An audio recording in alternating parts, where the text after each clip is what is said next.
پچھلے درس میں یہ آیات چل رہی تھیں کہ اللہ تعالیٰ نے فرمایا کہ اے نبی آپ مکذبین کی اطاعت نہ کریں. سورہ قلم.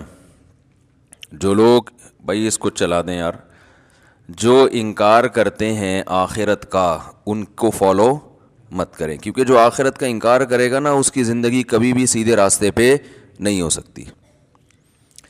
اس کو قانون سیدھے راستے پہ چلا سکتا ہے، لیکن قانون انسان کے بنائے ہوئے قانون بھی ناقص اور نگرانی بھی ناقص. لوگ کیمرے لگا دیتے ہیں، وہ کیمرہ ہی چوری ہو جاتا ہے. تو اس لیے جب تک اللہ کا خوف نہیں ہو، آخرت میں جواب کا خوف نہیں ہو، تو انسان سیدھے راستے پہ چل ہی نہیں سکتا. ناممکن ہے یہ. وہ مشہور واقعہ ہے نا، ایک تو بیان شروع ہی واقعات سے ہو جاتا ہے تو یہ پھر کیا کریں. وہ ایک تقریب میں ایک خاتون کا لاکٹ چوری ہو گیا، بڑا قیمتی لاکٹ تھا. اب میزبان نے اعلان کیا بھائی یہ بڑا قیمتی لاکٹ ہے، اللہ کا واسطہ جو جس کا ہے دے دو. لوگوں نے کہا ایسے تو جو بھی دے گا وہ پکڑا جائے گا، کہ وہ سب کو پتہ چل جائے گا چور ہے، تو چور کا راز بھی فاش نہ ہو اور لاکٹ بھی واپس آ جائے. اس کا طریقہ یہ کہ لائٹ بجھا دو، خوبصورت سا پیالہ رکھو، بھائی جس نے لاکٹ چرایا ہے اس کو اللہ کا واسطہ دو، بولے بھائی چپکے سے اس میں ڈال دو، کسی کو پتہ بھی نہیں چلے گا، لاکٹ بھی آ جائے گا. لائٹ آف کر دی گئی. پہلے تو ڈرایا گیا، سمجھایا گیا، رونا دھونا کیا گیا، بھائی اللہ خیال تھا ترس آ جائے گا چور کو. تو لائٹ بجھا دی گئی. لائٹ کھولا تو دیکھا پیالہ بھی غائب ہے. صحیح. لائٹ آن کی تو دیکھا کہ پیالہ بھی غائب ہے. تو آخرت کا خوف نہ ہونا تو پھر انسان پر کوئی نصیحت اثر نہیں کرتی، اور آخرت کا خوف ہے تو بہت ساری چیزوں سے بچا رہتا ہے. ہمارے ہاں جو مسلمانوں میں کچھ جرائم ہیں، کچھ نہیں بھی تو ہیں نا، بہت ساری ہم میں خوبیاں بھی تو ہیں، جو برائیاں نہیں ہیں. وہ کیوں نہیں ہے؟ آخرت کا خوف، ڈر ہوتا ہے یار، جانا تو ہے نا قبر میں. تو اللہ نے اس لیے حکم دیا مکذبین کو فالو مت کرو. اور ہم صبح و شام جن کو فالو کرتے ہیں وہ مکذبین ہی ہیں سارے. وہ آخرت پر ایمان نہیں ہوتا ان کا، ہوتا ہے تو ایسے کمزور. تو وہ کہاں سے آپ کو سیدھے راستے پہ چلائے گا بھائی؟ وہ تو پیسہ، شہرت، عزت، صحت، یہ 4-5 چیزوں میں گھماتا رہے گا آپ کو. عزت، پیسہ، شہرت. ہم جب چھوٹے تھے، حضرت اپنے شیخ حضرت مفتی رشید احمد صاحب رحمہ اللہ کی مجلس میں ہم جا کے بیٹھنا شروع ہوئے، تو اہل اللہ کی، ولی اللہ ہونے کی ایک علامت یہ ہوتی ہے کہ ان کی صحبت میں بیٹھ کر دنیا کی محبت کم ہوتی ہے. سمجھ رہے ہیں نا؟ دنیا کی محبت یہ اہل اللہ کی علامت ہوتی ہے. انسان کو زیادہ دولت، پلاٹوں، جائیداد، یہ باتیں کرنا اچھا نہیں لگتا. کام کرتے زیادہ باتیں نہیں کرتے، اس میں اس کو اچھا نہیں لگتا. یہ اس کی علماء مثال دیتے ہیں کہ جیسے واش روم ضرورت تو ہے، تو ضرورت سے انسان جاتا ہے واپس آتا ہے، وہاں کوئی شوق سے نہیں بیٹھتا کہ یار مجھے بڑا اچھا لگ رہا ہے تو میں یہیں بیٹھا ہوا ہوں، بیگم یہیں کرسی لے آؤ، یہیں ڈال کے بیٹھتا ہوں، یہیں چائے پیتا ہوں، یہیں مطالعہ کروں گا. کوئی کرتا ہے ایسے؟ ضرورت سے جاتا ہے بھائی نکلو.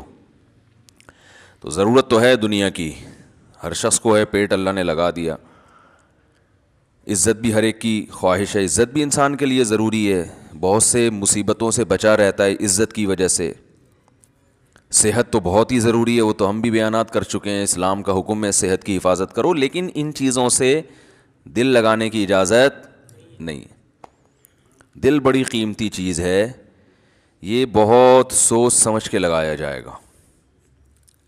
دیکھو دل ایسے کو دیا جاتا ہے جو دل کو پریشان نہ کرے. کیا خیال ہے؟ بات سے بات نکلتی ہے، موضوع چینج ہو جاتا ہے. سورہ قلم لے کے چل رہے ہیں، لیکن چلو یہ بات بھی تھوڑی سی کمپلیٹ کر دوں. سکون کہاں ہوتا ہے؟ دل میں نا. سائنٹیفک تو دماغ میں ہوتا ہے، میں بھی اس گہرائی میں نہیں جا رہا، کیونکہ بہت سے نا لوگ بیٹھے ہوتے کہتے ہیں بھائی یہ تو دماغ کی ساری، دل کا تو کام صرف پمپنگ کرنا ہے. تو شریعت نے تو ہر چیز کی نسبت دل کی طرف کی ہے نا. دل میں سکون, دل میں غور و فکر کرو. تو اس کی کیا وجہ ہے, یہ ایک الگ ٹاپک ہے. ابھی میں اس پہ چلا گیا نا کہ بھائی اسلام نے دل کو کیوں متوجہ کیا کہ ان کے سینوں میں دل نہیں ہے یا ان کے دل سخت ہو چکے ہیں. سخت تو اصل میں ان کی کھوپڑی ہوئی ہوتی ہے, دماغ سخت ہو گیا ہوتا ہے, اثر نہیں ہو رہا ہوتا. تو وہ ایک الگ بات ہے, اس کے میں اشکال کے جواب دے بھی چکا ہوں, ابھی میں اس طرف نہیں جاؤں گا. لیکن عام محاوروں میں نسبت دل ہی کی طرف ہوتی ہے. بھائی ہم نے تمہیں اپنا دل دے دیا, اس کے تمہارے دل میں اس کی محبت نہیں ہے. تو اس محاورے میں آپ کی دل سے جو مراد ہوتی ہے میری بھی فی الحال وہی مراد ہے, تاکہ بات آگے چلے نا. تو سکون کا محل کیا ہے؟ دل. خوشی کا محل کہتے ہیں جگہ. خوشی کس جگہ پہ ہوتی ہے؟ دل میں ہوتی ہے. غم کہاں ہوتا ہے؟ دل میں. کہنا تم نے میرا دل دکھا دیا, تم نے تو آج میرے دل کو خوش کر دیا. تو انسان صبح و شام سکون کے لیے کوششیں کرتا ہے, خوشی کے لیے کوششیں کرتا ہے. تو خوشی کے لیے انسان کی جو کوششیں ہوتی ہیں, تو جب ان کوششوں میں کامیاب ہوتا ہے تو خوشی محسوس کہاں ہوتی ہے؟ دل.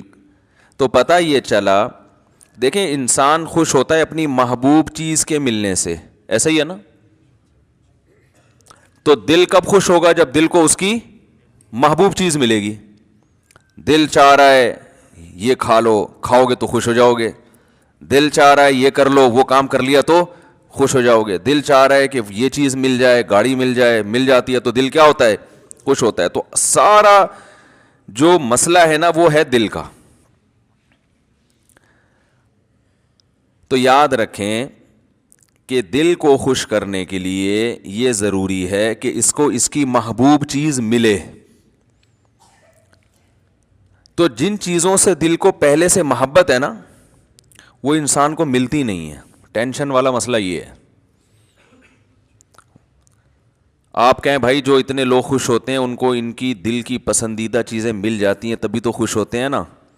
بھائی مسئلہ ایک دل میں بہت بڑا فالٹ یہ ہے کہ اسے اس کی جب محبوب چیز ملتی ہے تو اس کے دل میں اس سے زیادہ کی خواہش پیدا ہو چکی ہوتی ہے.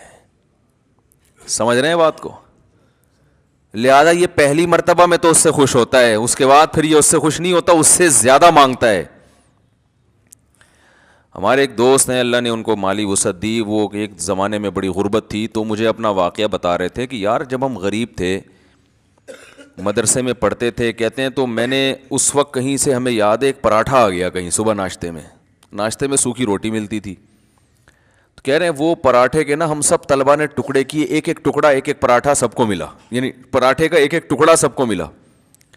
کہہ رہے ہیں یار اس وقت اس میں اتنی خوشی سے ہم نے وہ ٹکڑا کھایا ہے کہ اب انڈے مکھن میں وہ مزہ نہیں آتا. وجہ کیا ہے؟ اس وقت غربت تھی, اس وقت پراٹھے کی محبت تھی. یار صبح روٹی کھا رہے ہیں, کسی دن پراٹھا مل جائے تو ایک ٹکڑا ملا تو دل اتنا خوش ہوا جتنا کوئی ڈیفنس کلفٹن میں رہنے والا مکھن کباب پہ خوش نہیں ہوتا. تو کہنے لگا یار اب تو سب کچھ مل رہا ہے لیکن وہ خوشی نہیں ہوتی. تو وجہ کیا ہے بھائی؟ جب اس سے کم مل رہا تھا تو دل میں پراٹھے کی خواہش تھی, جب پراٹھا ملنا شروع ہو گیا تو اب خواہشات اس سے. یہ جو بڑے بڑے مالدار لوگ ہیں نا ہمارے, اکثر سیاستدان, سارے نہیں, یہ کباب پراٹھے پہ تھوڑی خوش ہوتے ہیں. ان کو آپ بریانی کھلا دو, ان کو سیخ کباب کھلا دو, ملائی بھائی, کیا یہ تو غریبوں کے کھانے ہیں.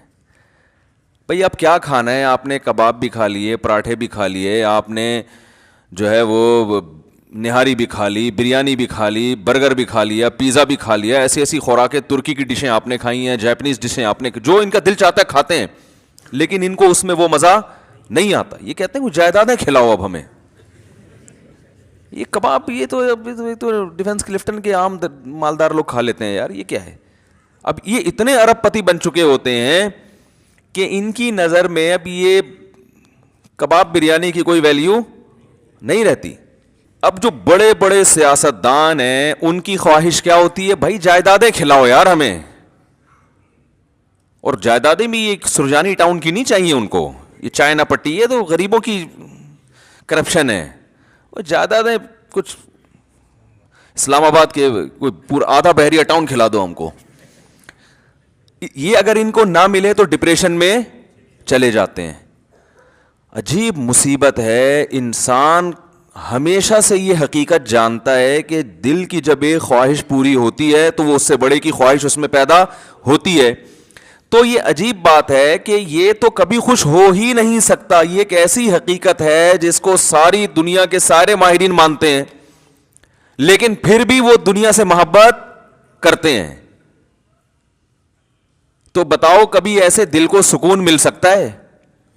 آج آپ کی خواہش ہے یہ مل جائے, تو جب وہ ملے گا نا تو اس سے آگے کی خواہش پیدا ہو چکی ہوگی, پھر اس سے آگے کی پیدا ہو چکی ہوگی.